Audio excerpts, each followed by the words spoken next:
फळं पण कमी येणार ना. नाही फळं नाही तसं नाही, ते पण प्रश्न आहे, पण नंबर ऑफ प्लांट वाढले ना आपले. फळं लवकर येतील नाही, नंबर ऑफ जसं समजा जिथे 2 झाडं आहेत तिथे 5 झाडं आपले बसतील. टॉल कमी असल्यामुळे न्यूट्रिशन जास्त भेटत असेल. न्यूट्रिशन जास्त मिळणार, म्हणजे जे न्यूट्रिशन त्याला तेवढंच जावं लागेल, पण न्यूट्रिशन मिळेल ना, म्हणजे जवळजवळ असल्यामुळे आंबा चांगला होणार. आंबा चांगला. सगळ्यात महत्त्वाचं म्हणजे त्याला खर्च कमी होणार. तुम्हाला कसं आहे, तोडणीचा खर्च कमी होणार, फवारे वेगवेगळ्या, आणि काय रोग किडी वगैरे काय लागायचं तुम्हाला लगेच दिसणार. वरची गेला तर वरती तुम्हाला कळणार नाही.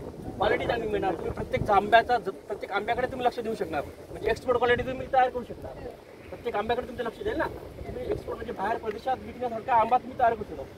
काही काही आंब्याची किंमत फार मोठी होते असते.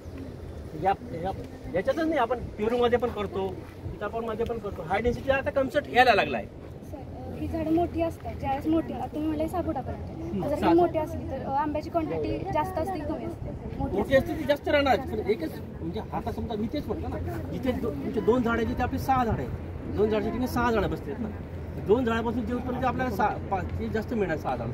फक्त एकच फायदा आहे की आपल्याला क्वालिटी फ्रुट्स मिळेल, न्यूट्रिएंट्स त्याला व्यवस्थित मिळतील, न्यूट्रिएंट्स वाचतील, आणि आपल्याला त्याच्याकडे लक्ष दिलं जाईल. स्प्रे वगैरे करताना, कटिंग करताना आपलं लक्ष वरती आपल्याला काय कोणतरी काय प्रश्न.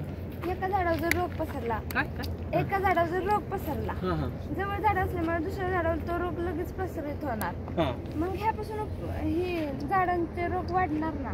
मग रोग आपण हे पहा, एका झाडावर रोग समजा पसरला तर आपण तिथे जाऊन लगेच तात्काळ त्याला न्यूट्रिएंट करू. आपण तो झाड लहान असल्यामुळे पाहू शकू आणि त्या झाडाला पर्टिक्युलर ट्रीटमेंट करू. उदाहरणार्थ त्याला मर रोग लागला, डायबॅक रोग लागला, तर आपण त्याला लगेच आळा करून त्याला COC म्हणा, त्याचे न्यूट्रिएंट जे असतात, आपण क्रोपराउजी क्लोराईड म्हणा किंवा फंगिसाईड म्हणा ते टाकू, त्याला इंडिव्हिज्युअल कंट्रोल करू.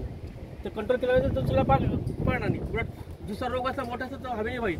तो रोग कमी करायचं प्रमाणच कमी करू ना आपण, कारण की बाग आपण नेहमी व्हिजिट करतो छोटा बागावाले, त्यामुळे रोगचं प्रमाणच कमी होईल ऑलरेडी.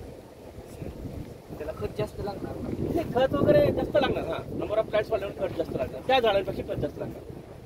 ते प्रोसेस चालले असतं. आपण फर्टिगेशन मधून देतो ना खतं. फर्टिगेशन दिल्यामुळे त्यांना खतं जास्त लागणार, म्हणजे त्यांना जेव्हा आपण पाणी देतो त्यावेळेस खतं द्यायचे.